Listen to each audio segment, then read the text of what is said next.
And you may even have to be creative in how you get seen by the staff at Oklahoma State. You may have to guest play in one of these events with some other team so that you can get in front of them. And I think that's kind of what you're trying to stress here. And I think that's important to know. Like some of our kids went to the Showcase of the South, which is in Little Rock, last weekend, the last couple of weeks. And some of our kids were asking where all the big dogs were. And we're like, well, this is not an event where all the quote unquote big dogs are going to be.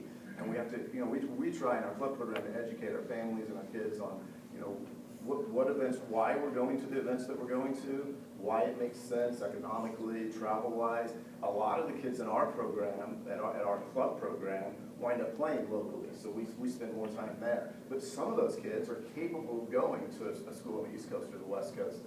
One day we may have a girl capable of playing for Coach Collin. But you have to pay attention to that, I guess, the tournament agenda, and you have to match that to what do you want, which is what Coach Larkin keeps saying over and over again. What are your priorities in trying to find a school from the soccer standpoint, which I think we'll talk eventually about, like the social standpoint, academics, and all that. But I think this is a great list, and I think it's just important for you to be aware. And I'll reinforce what Coach Jim said just a second ago. You have to be proactive, and you have to be persistent. You have to tell us where you're going to be. And there's a girl on our team, I probably shouldn't say her name, but she's going to be a senior next year. And this past year, she started at right back for us in a conference semifinal game. And 3 years ago, my brother had no idea. My brother is the head coach at ORU. He had no idea who she was. She just bombarded us with communication and correspondence, and she was unrelenting. And the first maybe 15 to 20 emails that we got, I'm pretty sure they got discarded. And then I finally went out one day because she's a local kid. I watched her and I was like, hey, she's not that bad. I think we should take a look again. But it's her persistence that got her where she's at. And I can't tell you how important that is. And especially, I don't know if all the coaches have the mentality of my brother, but he's a quick deleter on the emails. Too much information overload, and he's delete. So the persistence does pay off. What Coach Jim said is so important. If you're the student athlete, make those contacts, and because you don't get responded to, keep in mind there's rules, keep in mind that coaches are busy, keep in mind that coaches like my brother are not necessarily always the most focused, and you click on delete, and stay after them, if that's what you're Don't have your parents email us either. Yeah. I'm not recruiting your mom or dad. Right. We know what they think of you. They're going to say how great they think of you. Never had a parent yet come in and say, well, my kid's kind of average, but please take a look at it. And there's a pretty big difference between what a 15, 16-year-old will type in an email and what a 40-year-old mom or dad will type. We can usually distinguish whether it was your son or daughter that sent it. So it's okay for you to have input and help and guide them, but we really do want to communicate with them, whether it's email or on the phone or whatever, because it's pretty important to hear. The other thing is, you may love University of Tulsa, and your kid may not. And it's great that you would want to be there, but you're not the one that's spending 4 years there. He or she is. And so it's really important we get a relationship with them in the recruiting process to find out if they're a good fit as opposed to the parent. Absolutely. I was just going to add to this too. If you look at trying to get seen is a big question mark, I think, with a lot of families. Like, how do I get seen? Another way is the camps. And obviously, we run camps to generate revenue. So that is, I think you should research the camps you go to. But nowadays, there's ID camps, winter, summer, and you're on campus usually for 2 or 3 days, and you get to be in front of the coaches, be with the coaches. A lot of times, the one that we host, you're with the players. So just keep that in mind too. That's another way that you can get yourself.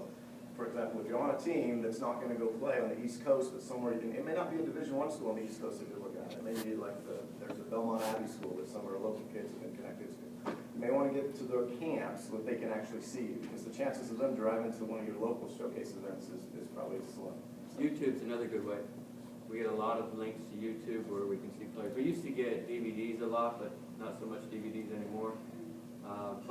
And YouTube's easy. You just click on it, you watch it. So we go. Now we're going to talk a little bit about that. We're talking about marketability and how can we get the coach's attention. And you mentioned video. I don't know how many times we get video, and I think I can speak for all of us, that it says my son is number 3 and he plays right back, and the video quality is so bad I can't see any, I don't even know. Sometimes it's shaking so much it makes you sick. You know, dad's filming here and here and here, and it's really useless. So I think it's important that whatever you do send to the coach, that it needs to be of the utmost quality. I'll give you a few don'ts on the video, YouTube or DVD, whatever it is. For me personally, don't send just a highlight video of your son or daughter doing awesome, because we can dress up any player in the country and find 10 clips of them scoring goals or heading the ball and they look great. That, to me, that doesn't show us anything at all. I'd like to see 20 minutes of a high-quality game where they do well. Obviously, make sure they play well in that 20 or 30 minutes, but you also don't want it to be a situation where your team is winning 15-0 because your entire team looks great. You know, so you want a good quality game, good quality video, maybe professionally done, or at least where it's not all jumpy and everything. And you know, just make sure it highlights your kid without being just ridiculous to where, you know, that might be the only 5 good things that player did the whole game, but you showed them to me. Well, I didn't see what they did for the other 85 minutes and things like that. So it's really important that you're careful there. A couple other things that have happened to me. Got a DVD in from a young lady from, I think, New York or New Jersey or somewhere else. We've never seen her play. She said, you know, I'm number 7 in blue, please watch me. So I'm watching her, and she wasn't bad. But number 10 in white playing against her was really good. So I did some research. I found out who number 10 in white was, and I recruited her. So be careful about what you say. Because, you know, I'm sure your children are lovely people, but we're trying to get the best player we can get. And, you know, if you send a clip even of your team, and you're a forward, and you show a 20-minute clip of a game, and your teammate scores 3 goals, there's a good chance we're going to find out who your teammate is as well. So, you know, you can cater it to yourself without being over the top and just showing highlights. I think that'd be important to me. As we move through this, it's kind of your junior year. We've gone through freshman and sophomore year. You're working on your GPA. You're starting to establish criteria. You've sent letters out. You're trying to get attention. You're looking at the different tournaments where you can be seen. And as you're moving into your junior year now, you're taking your ACT. Now you're beginning to start setting up your college visits. And again, it goes back to, I always stress, and they may have a little different opinion, to my club kids, by your junior year, hopefully you've got it narrowed down to 4 or 5 different schools that meet your criteria. And you're very realistic about what you're doing. Otherwise, you're going to waste your time on these visits. And when you go to these visits, you've got to ask the right questions. You've got to do your research before you get there and make sure that it's a good fit for you. Your senior year. You continue to work with your GPA, building your resume, taking the ACT one last time, if that's where you're at, you need to keep taking the ACT. Finish up your campus tours, apply for admission, and start looking outside scholarships, because I think the reality is we're all very limited on our scholarships. And we are trying to get as many players, the best players we possibly can, for sometimes the least amount of money we can spend for them. I mean, at the end of the day, it is a business too. And so we're going to bring in 20, 25 kids in our program on 9 scholarships, or 9.9, or whatever it may be. So there is going to be a good portion of our athletes that are receiving money from outside sources. And I think if you start that process early and you're realistic about it, you can find ways to help fund your academic endeavors. In some of those areas, you want to touch on some opportunities outside of the athletic realm? Well, I think the first one is the Oklahoma Promise, or OLAP. You should probably get engaged in that. And I don't know when you're allowed to enroll in that, but that's if you're going to go to a state school, I think Yeah, you start in 8th grade. Is it 8th Yeah, grade? because you've got to meet, and some of you might already be in those programs. The OLAP program pays for your tuition and fees, and it's something you start in 8th grade, you follow a certain curriculum. It doesn't mean you can't go back and re-enlist, but you've got to make sure you're taking certain, and it's just core classwork. I mean, it's basically all your English and your math, so on and so forth. And it is also financial based. So you've got to meet certain criteria to receive that, and you get free tuition at your state schools. And as you, obviously in your senior year, there's the FAFSA form that you'll want to fill out. I think you can't do that until after January 1st of your senior year. We encourage all of our kids to stay, like, we try to remind them to stay on top of those things. The question was talking about other outside sources outside of athletics. We've talked about that. Within each university, there's going to be some sort of level of academic scholarship based on your GPA and based on your ACT score. It's going to be different at Tulsa University, different at Oklahoma State University, at RSU, and at ORU. But those are extremely important. I would say, and I don't know what all of them are, but there are tons of resources out there for, like Wendy's has a scholarship program, Coca-Cola has a scholarship program. If you do research, if you're diligent about it, and you basically are dedicated to that as you are to your training in the game of soccer, you'll find avenues to pile up monies from different various places. $500 here, $1,000 here, and a couple of $1,000 here, and a lot of these awards are renewable awards. So you'll get it your freshman year, and then you can renew it each of the years that you're there. We've had kids that have come through our club program that, because of their persistence in that area, were able to fund something that they wouldn't have otherwise been able to do. So I'm probably not the expert. I've set up on our website a lot of different links, but I don't remember what all of them are right now. But certainly there are sources of funding out there, and even like if you're Native American, there's sources of funding for Native American. There's lots of different areas that you can pursue to get financial aid to go to college, without a doubt. So we've talked about establishing what our criteria is,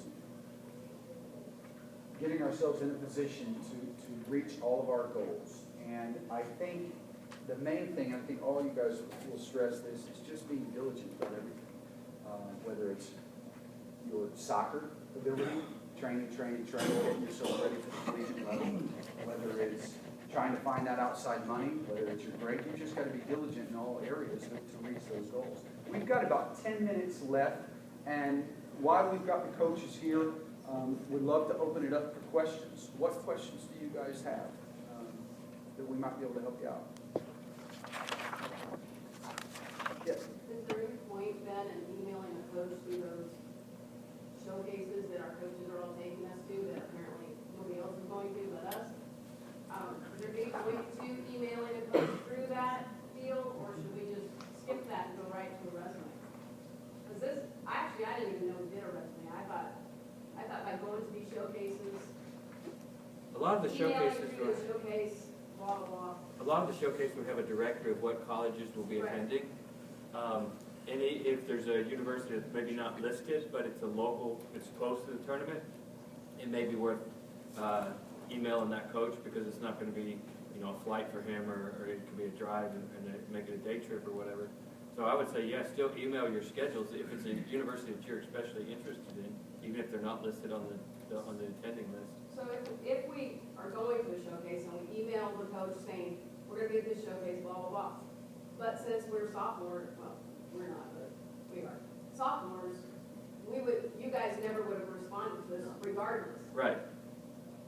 But we still have the information. Yeah, but I didn't, I think, well, I didn't know that, so I was just surprised. Well, this is the area where we talk about being diligent.